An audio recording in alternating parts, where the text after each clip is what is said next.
Former Pakistan Prime Minister Imran Khan, despite spending his 500th day illegally incarcerated, has said he is ready to spend his entire life in prison but will not bow down to the tyrant of our time. In a statement posted on his Twitter account, Mr. Khan once again condemned the Islamabad massacre committed by Pakistan security forces and called on the regime to find those disappeared following the operation. Quote, "Dozens of people are still missing. Where have they been taken? It is the government's responsibility to find these missing persons and make all data public," unquote. Mr. Khan reiterated his demands. Quote, "An independent judicial commission must be formed immediately, comprising the senior-most judges of the Supreme Court, to conduct a transparent investigation into the false flag operation of May 9 and the Islamabad massacre of November 26, and to hold those responsible accountable," unquote. Mr. Khan called on his nation to be patient and stand by him to resist oppression while calling on them to be prepared for the future political strategy. Quote, "The nation must stay prepared. I will soon announce the next course of action," unquote.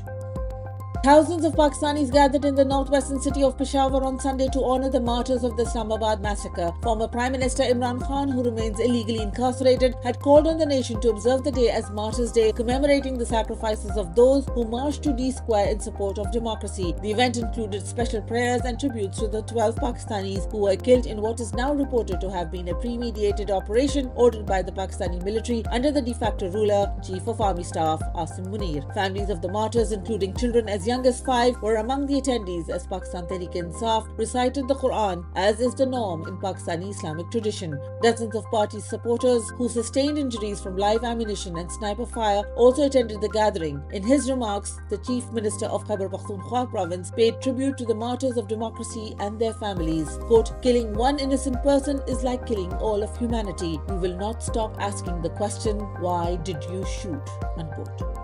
Khyber Pakhtunkhwa Chief Minister Ali Amin announced on Sunday that the federal government has decided to initiate talks with Afghanistan to address cross-border militancy and regional security issues. Speaking to international media at the Chief Minister's house, Gandapur emphasized that dialogue is essential for resolving long-standing conflicts and ensuring stability, as the former Pakistani Prime Minister Imran Khan had always stressed. The Chief Minister said, quote, "The federal government asked me to negotiate with the Afghan Taliban government, but I do not see their seriousness in this matter," unquote. The Chief Minister Ali Amin Gandapur criticized the federal government's delayed response, stressing that Khyber Pakhtunkhwa has suffered the most from the ongoing violence. Quote, "Our province has endured economic losses with trade routes either closed or non-functional, and our people are paying the price with their lives," unquote. Pakistan has seen a surge of terrorist attacks since Imran Khan's government was overthrown in a soft military coup. The current de facto ruler of Pakistan, Chief of Army Staff Asim Munir, ordered the repatriation of millions of Afghans who have been residing in Pakistan for years, aiming to pressure the Afghan interim government. However, the policy has backfired.